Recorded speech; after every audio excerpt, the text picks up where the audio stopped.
Hey guys, Mike Parry here on Lucky Live TV at the Ibiza International Music Summit. I'm sitting here with none other than Matt Adell, CEO of Beatport. How are you going, Matt? I'm doing great. Thanks for having me. Man, pleasure. Thanks for being on camera with us. So have you had a good time over the last few days? I've had a great handful of days. My favorite is I met Arthur Baker. Yeah. That guy freaking changed my life. And to get to meet Arthur Baker, and then at sort of the other end of the spectrum, I've met a ton of upcoming DJs and producers who are like in their late teens and early 20s. To me, that's like the perfect bookend of the week. Fantastic. This isn't your first one, though. You've been out here since the beginning, right? I've been here once before. Oh, which one? Obviously, Pete is an icon.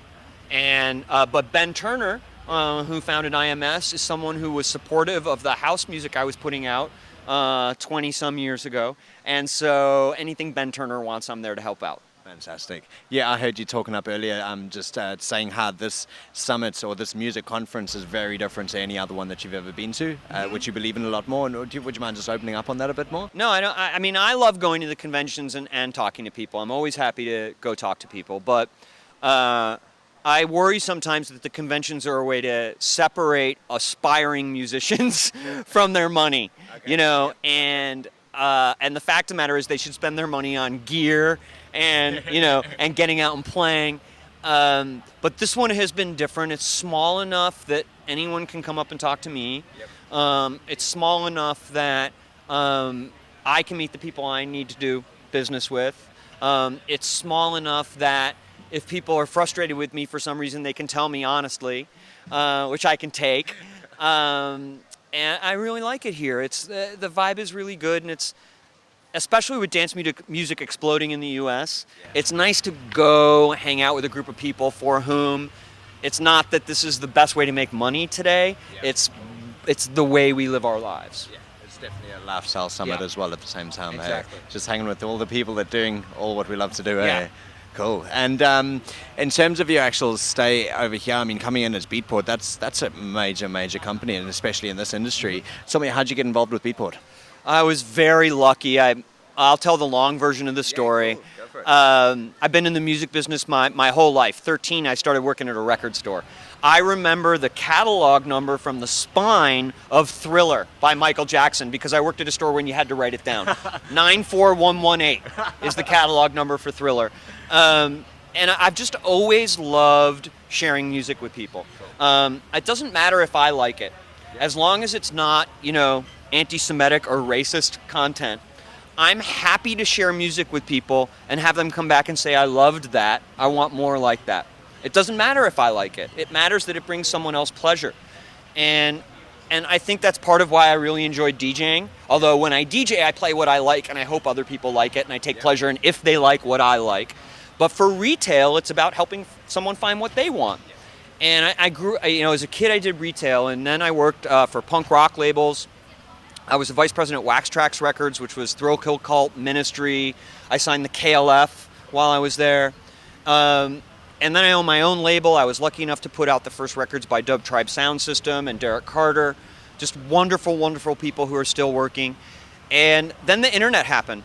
And I love the internet because in a dance club, you can only tell if people like your music if the floor clears. Basically, you can only tell if people hate it. Yeah. And on the internet, person by person, not that I dig into one person's account, but generally speaking, I can see what music people really love and what's not working for them. Yep. And I love helping people find what they love. Yeah. So the internet was perfect. I did that for like 15 years in the mainstream internet. I've worked for AOL, America Online, Circuit City, and then finally I was a vice president at Napster, which in Europe, a lot of people probably don't know is a Spotify-like service, the legal Napster, and it has been for a number of years. And then one day, sitting in my office in Hollywood, someone called and said, would you ever consider a job in Denver? And I said, only if it's Beatport. And it was. No way. And I felt so blessed to even get to meet Jonas and Eloy and Brad, who had founded it, because they built something amazing. And I joined as the chief operating officer. And a couple years later, I became the CEO. And I feel like my job is to be a good steward of the brand and the service. I didn't invent it. As a matter of fact, at this point, I feel like there's so much ownership on the other side with the users. They love it so much. It's so important to them that my job is to protect that for them. That's pretty awesome. That's a great story of how you got there, man. Thank you. I just made it up.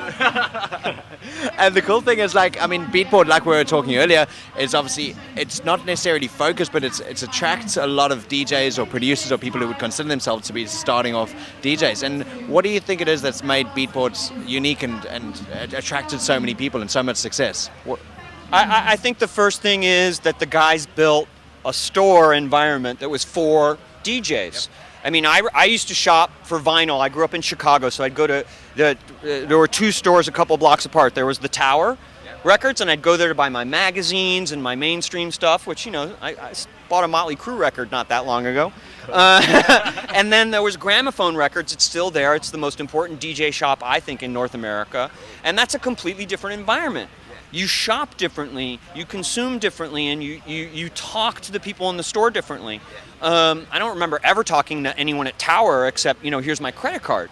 And the guys built a store that did the best job it could replicating that experience online. That's the first reason, is because it freaking is for DJs. People who listen to music, that's their only desire, they're gonna buy it for 69 cents on Amazon 12 weeks after Beatport has it. And I understand that. Our customer is a DJ.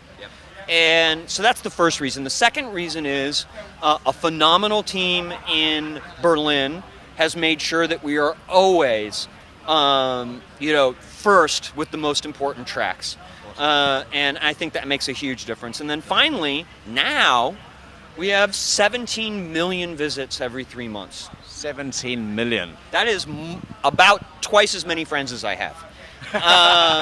And so at this point, it's sort of a, you know, the community really shares some ownership in that. And it's the community and the critical mass now that really drives that. That's awesome. Really mind-blowing, hey. It is amazing. Quite an honor to work there. It's a dream come true. Fantastic. Gotta love living your dream, hey. I do. I really do. I'm a very lucky man. There we go. It's all about luck. You're on Lucky Life TV. I am on Lucky TV.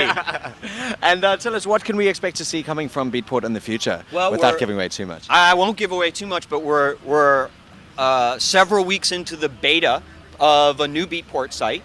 Oh, yeah. And we've gotten some great feedback, and we've gotten some reasonable criticism, and that's why we're in the beta, so we can respond to the community.